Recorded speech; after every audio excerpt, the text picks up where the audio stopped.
Hello my wonderful peoples, how are you all doing? We're back again with another video, and this time discussing the story of how one man's vision and his determination for success created one of the most influential and profitable companies in history and set the golden standard for entrepreneurs all around the world. To prove this, let's play a quick game. I'm going to show you some sporting athletes and you have to name which ones are signed to deals with Nike. So put your answers in the comments and let's dive right into the story of Nike.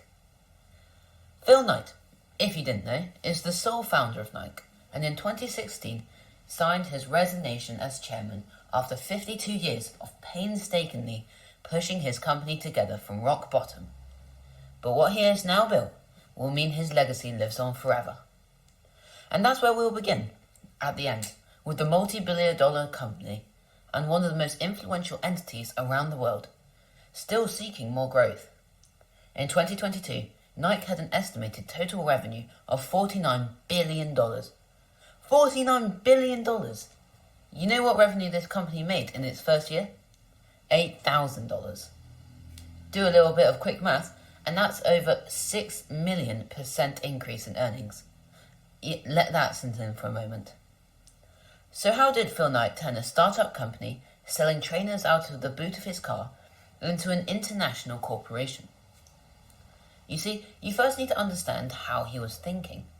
For he was a runner. He loved running, everything about it. The competition, the fitness, the freedom. But he had realised that he wasn't going to be able to accomplish any more with his running than his years at track in the College of Oregon. So he instead pursued business and ran after that. And was going to then get a job using that and live the regular Oregon life. When during one of his years at Harvard, he wrote a paper, and in this paper was the foundation of everything he would go on to do. For in it, he wrote extensively on how Japanese manufacturers had already made dents into the camera market, as they simply made quality products for cheaper.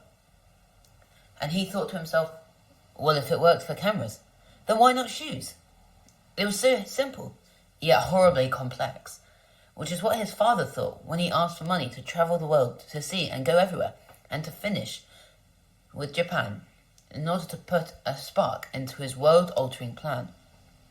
But despite everything weighing against him, his father accepted, and would turn out to be one of the best investments in history, as he would go on to visit Japan and strike a deal with Onitsuka, a Japanese shoe company, to sell their Tigers to America, and in the process would give his startup company the name Blue Ribbon Sports.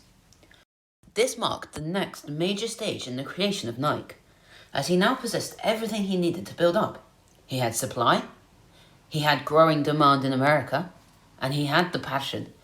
So as soon as his first shipment arrived, he was driving to every race he could find and selling these shoes to the participating athletes. However, he knew he couldn't grow like this, so he confronted someone he knew could make this thing go. And that was Bill Bowerman, who was a shoe fanatic and was his running coach at Oregon, and later went on to coach Olympic teams for the USA. And with his experience and publicity, he hoped could take Blue Ribbon Sports to new levels. And thus a partnership was formed in the January of 1964. And they quickly, using their newfound connections, sold each shipment that came in, and in their first year grossed that $8,000. Which Phil quickly used to hire the salesman Jeff Johnson, who similarly showed his love and passion for shoes. But this business strategy of investing any profits back into the company would prove to be a gamble worth taking, but one that almost put everything they worked for at risk. The next year was a similar story, being one of growth, as profit more than doubled that year, and they opened their first store. However, as this tale of growth happened, it seemed to occur too fast, as demand kept increasing, as the average American population grew more accustomed to the idea of running for fun, and sports became larger with higher stakes. But Blue Ribbon was unable to keep up with this demand, as Onitsuka refused to increase the volume fast enough. This they learned later was because Onitsuka was prioritizing Japan before America, meaning that Phil only got the leftovers.